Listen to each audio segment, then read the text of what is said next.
কেমন আছো? ভালো। জিজ্ঞেস করবে না আমি কেমন আছি? ইচ্ছা নেই, আগ্রহও নেই। অনেক বদলে গেছো তুমি ফাহমি। মানুষ মানুষ মরে গেলে পচে যায়, আর বেঁচে থাকলে বদলায়, কারণে অকারণে বদলায়। আমাদের ঝগড়ার কিছুদিন পরে আমি জানতে পেরেছিলাম যে ওই মেয়েটার সাথে তোমার কোনো সম্পর্ক ছিল না।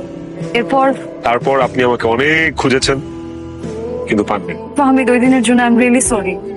আমি না রাগের মাথায় কি কি বলে ফেলেছিলাম আমি নিজেও জানি না, কিন্তু আমি এখনো তোমাকে ভালোবাসি ফাহমি।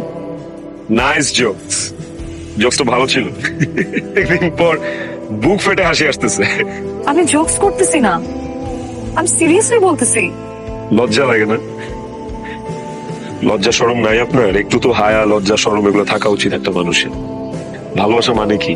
ভালোবাসা মানে বোঝেন? ভালোবাসা মানে হচ্ছে making commitments, fulfilling those commitments. একজন আরেকজনের উপর দায়বদ্ধতা, সবসময় ভালোবাসা মানুষটার ভালো চাওয়া, সুখ দুঃখ ভাগাভাগি করে নেয়। আরে কি বলি, এইসব ছিটে ফোটাও তো আপনার মধ্যে নাই, ছিল না। ফাহমি প্লিজ আমাকে বোঝার একটু চেষ্টা করো। আপনি কি ভুলে গেছেন ওইদিন আমাকে আপনি কি কি বলেছিলেন? অনেক কথা বলেছি, স্পেশালি ওই কথাটা, স্ট্যাটাস। ভালোবাসার স্ট্যাটাস দেখে হয়, তাই না? এরকমই তো একটা কথা ছিল। সরি টু সে, এখন আমার আর তোমার, আই মিন আপনার, আমার আর আপনার স্ট্যাটাস এর মাঝখানে যোজন যোজন দূরত্ব, অনেক ডিস্টেন্স। আমি আর ওই ফাহমিদ নাই যে ফাহমিদকে আপনি রাস্তায় ফেলে চলে গেছিলেন। This is a complete different man. এই ফাহমিদ অন্য ফাহমিদ।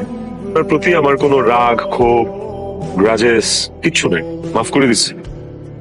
বাট একটা কথা কি জানেন, আপনি চলে যাওয়ার পর আমি আর কাউকে ভালোবাসতে পারিনি। আমার মধ্যে থেকে ওই ভালোবাসাটা জন্মই নেয়নি কারোর জন্য। আজ পর্যন্ত আমি আর কাউকে ভালোবাসিনি। আমি জানি না আমি আর জীবনে কোনদিন কাউকে ভালোবাসতে পারবো কিনা। সুন্দর লাগতেছে, ঠিক আছে।